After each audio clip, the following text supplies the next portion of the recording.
I've been invited by Werthmann to do a workshop in the master degree of their territorial studies. I basically came here for a week to work with the students and help them in the exercise, give them lectures and do a workshop. There is the ongoing exercise they do currently at the Rio Negro Valley. It's trying to find how the valley could develop and how it could deal with the current explosion of population there. The second part is me giving them input on issues that I find important for their project. So I gave yesterday a talk on a project we did with students at Harvard University in Spain, close to Madrid and Toledo, about the Tajo River. Because they are working at the Rio Negro River, I thought it would be a good comparison to show them the work that we did at the Tajo River. For me, it's very important that they learn to read their environment, that they have a landscape that's exploding in terms of urbanization, and they have a heavily polluted river, and the river in itself is something that is alive.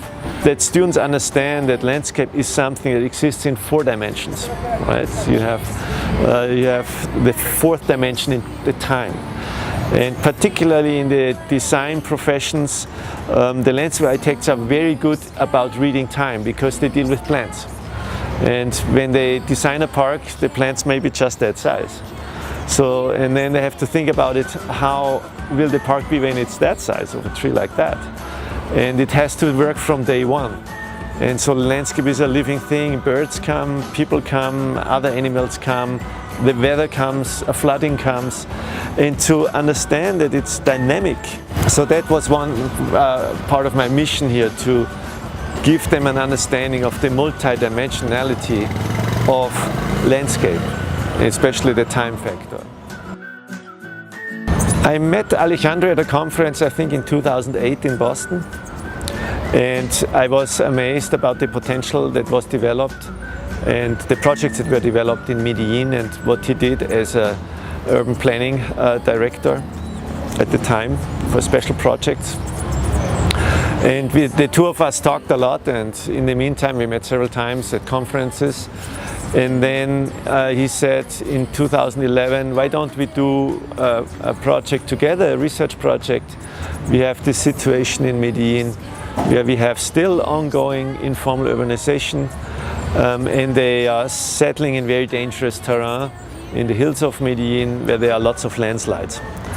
And then we talked, and we always said, if you do a collaboration, it should not be like a half semester or a half year that we come and then we leave. And I also expressed the wish, if we do something, it should be a long-term collaboration. Because for me as a German, to understand just a tiny bit of the culture here and the people here, you cannot do that in a half a year. And Alejandro felt the same, that it has to be something that is longer. And so this was the first joint project that we started, research project, which was in the hills. And we started it with a first phase that we called in English, I was still at Harvard University, Shifting Ground, where we studied the whole valley of Medellin in relation to informal urbanization and landslide risk. So we brought geological knowledge together with the urbanization knowledge. And so we studied that for the whole valley, and then we made a projection.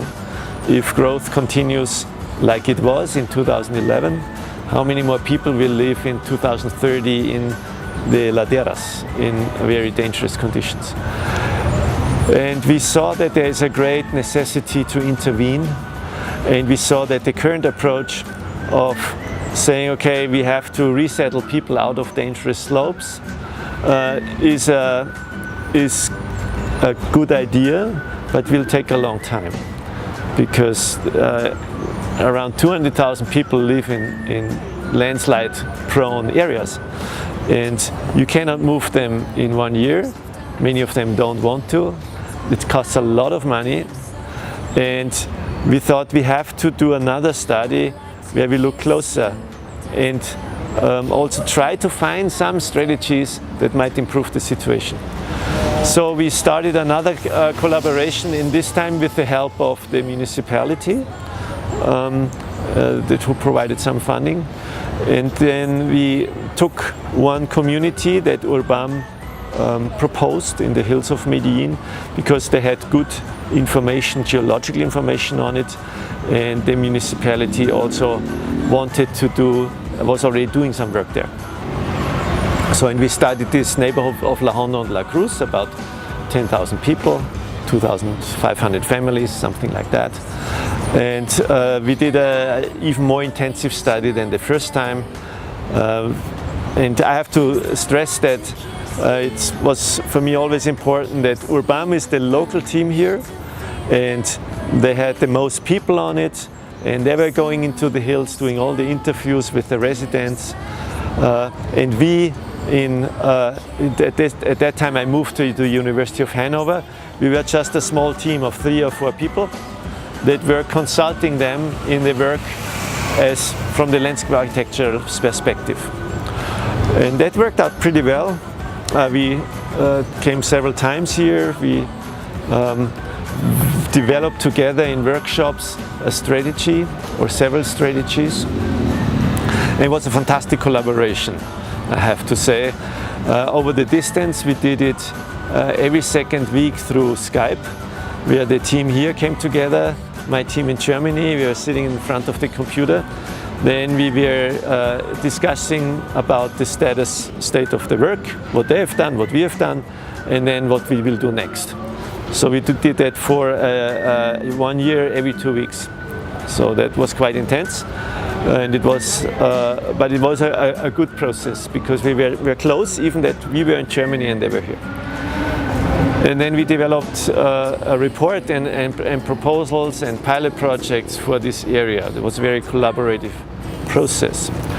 And so out of that, we are, of course, are in the process of trying to test this pilot project. So we are still now 2.5 years later, we are still trying to get the political support, which is now looking better, and also funding to do pilot projects in these 2 communities and test the ideas we develop, because the times are over where urban planners came and said, okay, this should be here, this should be here. Everything was top down, and the community was not that much involved. These times are long over, especially with communities that construct their own houses. You cannot do that at all. It has to be a collaborative process. The people have to buy in, and especially the people also need to help us to develop the right strategies. Because we cannot just say, a German cannot just say, oh, it's better if you do that. That's crazy. I mean, a person who carried every brick up that hill to build a house, you cannot just tell them what to do, right? That's ridiculous. So it has to be a collaborative process. Werthmann had many meetings with the community. We got many ideas from the community. In the end of the pilot projects, most of the ideas came out of what we already saw in the hills. So I hope we can try that out and test it, because the pilot projects, we do it in order to get knowledge.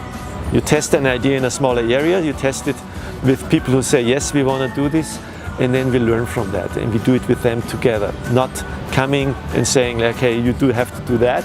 It's like together. That's very important. And I always compare it a little bit to the medical field, where you say, okay, I might have a new drug, I might have a new surgical procedure, and there are people who are volunteers who say, hey, I want to test that, and then you explain it to them and you talk to them and then you test it out. So this is like the pilot projects are a little bit.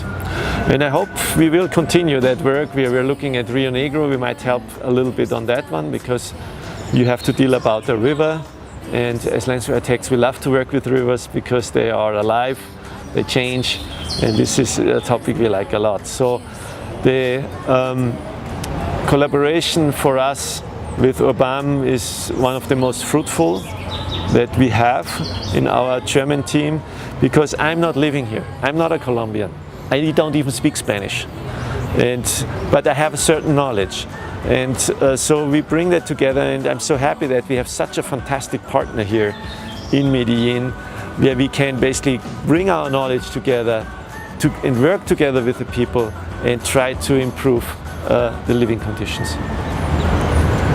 Dankeschön. Okay.